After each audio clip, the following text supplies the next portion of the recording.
50%. Entonces la pregunta es, ¿no hemos hecho nada? ¿O es algo que estamos viendo diferente? La verdad es que lo que sabemos es que estos pacientes que se trasplantan, que pensábamos que estaban con donantes idénticos, estaban dentro de esta curva. Y algunos pacientes que se trasplantan, que todavía tienen donantes no relacionados, están aquí. Entonces, ¿por qué el 50% fallecen? Este es un estudio que se hizo en el instituto donde yo trabajo, con 488 pacientes trasplantados en el Reino Unido con donantes del Anthony Nolan. Y aquí la curva pareciera que a los 3 años está dentro de este concepto de 51%. 10 de 10 quiere decir 10 de HLA que son iguales entre el donante y el paciente. Esto es 2 de HLA A, B, C, DR, de Q. En un momento dado DP, si lo añadiría, uno sería 12 de 12. Los americanos, por ejemplo, no usan DQ, entonces se vuelve 8 de 8, porque no incluyen ellos. Y entonces esto es 10 de 10 incluyendo DQ. Y ustedes ven las curvas aquí de sobrevivencia, y esta curva me podría permitir decir que incluso pacientes que tienen una diferencia de HLA, 9 de 10, tienen una sobrevivencia muy similar a aquellos.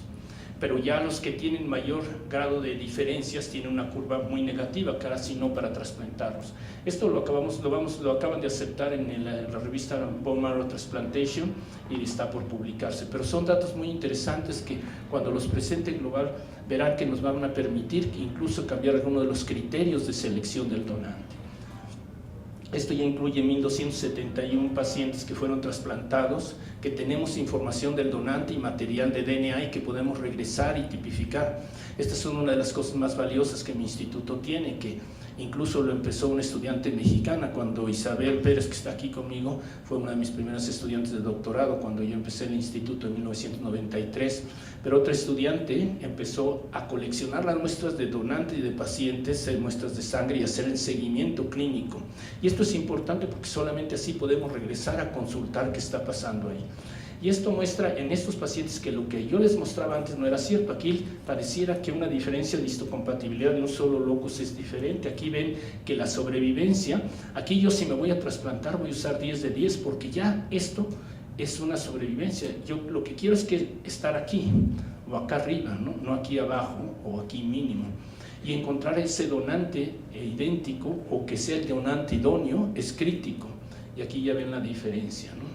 Y esto también viene el concepto que él nos muestra, la época, o sea, el trasplante ahora es más seguro, es más eficiente.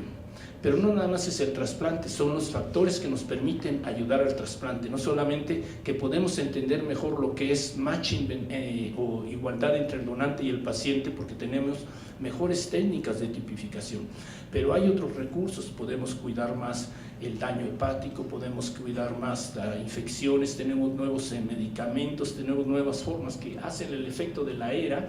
No era lo mismo un paciente que se trasplantaba en los 90 que un paciente que se trasplanta en esta época. El problema obviamente son los costos asociados a ello, pero la verdad es que también otra pregunta es, ¿estamos realmente analizando el resultado de los mismos pacientes que se trasplantaban antes? Y eso no es cierto. Ahora podemos trasplantar pacientes que antes no trasplantábamos. Por ejemplo, esta curva muestra el número de pacientes que se trasplantan, y esto es desde el CIBMTR, Center for International Bone Marrow Transplantation, ensayo clínico. Y esto es también en mieloma múltiple y AML y otras condiciones que ven. Pero aquí ven el número de pacientes que se trasplantan con diferentes edades. Esto ha incrementado. Y estos pacientes están dentro de la misma curva. Y no es lo mismo trasplantar a un paciente por abajo de 60 años en términos de sobrevivencia que un paciente arriba de 60. Esto está pasando lo mismo en Estados Unidos. ¿Es mi teléfono? Perdón. Me están dando como quien dice cuando tienes que llamar a un amigo para que te ayude a contestar las preguntas que te hacen, ¿no? Sí, dile que por favor que me sople la respuesta. El hecho es que en esta parte aquí vemos lo que está pasando en el Reino Unido. Esta es la British Society de Bone Marrow Transplantation, es un reporte que no se ha publicado, está acá como quien dice calientito. Y aquí vean, antes del 2007 el número de pacientes trasplantados era aproximadamente por abajo de 60, era muy limitado, 9%, y ahora está incrementado a 24%.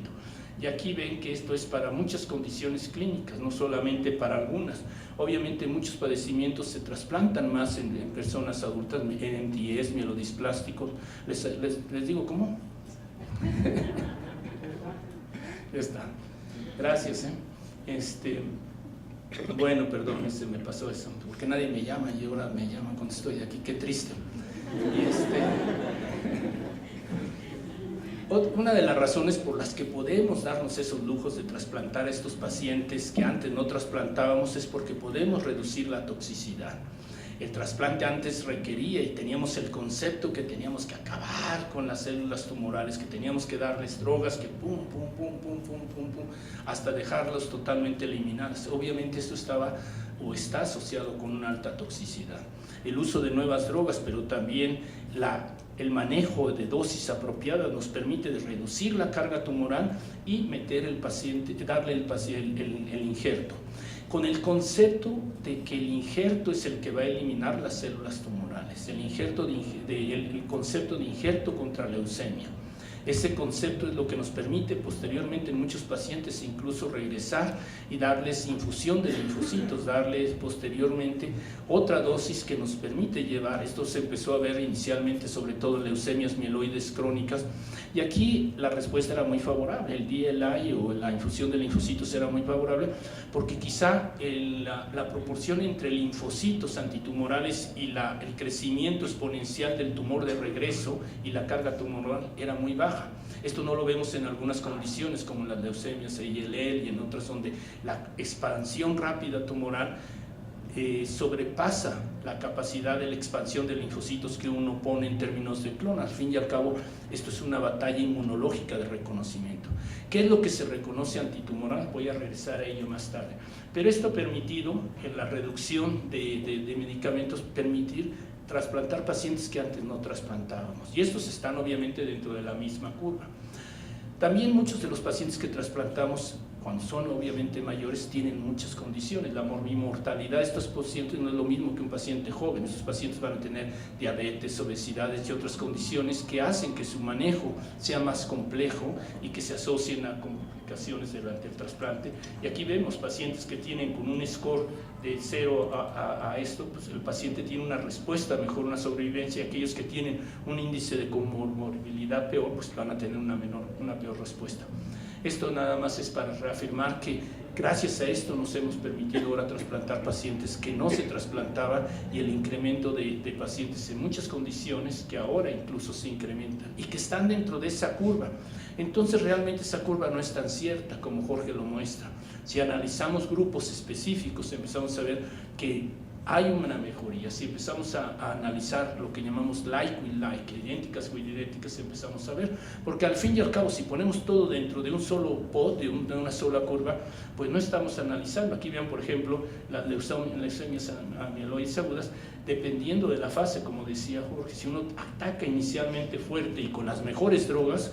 Él comentaba ayer que como Dios hacía, o Jesucristo, que había que dar del buen vino inicialmente y no del mal vino y luego cambiarlo porque ya para entonces es muy tarde. Sí, ese concepto es fundamental.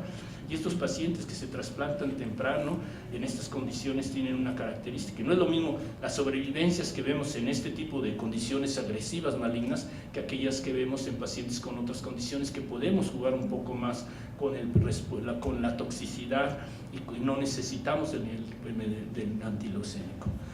Esto es algo que hemos visto y que ustedes van a ver más. Como decía Jorge, la población es muy joven aquí y ustedes van a tener un cambio radical en el trasplante y en la necesidad del trasplante, pero también la oportunidad de trasplantar pacientes que no trasplantábamos antes, porque ahora con estos medicamentos podemos llevar pacientes a una remisión o a una reducción de la carga tumoral que antes no podíamos. Por ejemplo, el uso de CAR T-cells ha sido fantástico, pero ahora se está usando no solamente con la intención de eliminar el tumor, sino para reducirlo y posteriormente usar el trasplante. Y esto es lo que vamos a ver muchas veces, el trasplante todavía, porque en la discusión que tengamos, ese es el efecto que queremos, el efecto antitumoral, el efecto que cura, porque lo que realmente creemos, que todos estos medicamentos tan fantásticos que existen actualmente, nos permiten reducir, pero muchos de estos pacientes viven toda la vida con este medicamento, necesitan estarlos tomando como pasa en las leucemias mieloides crónicas.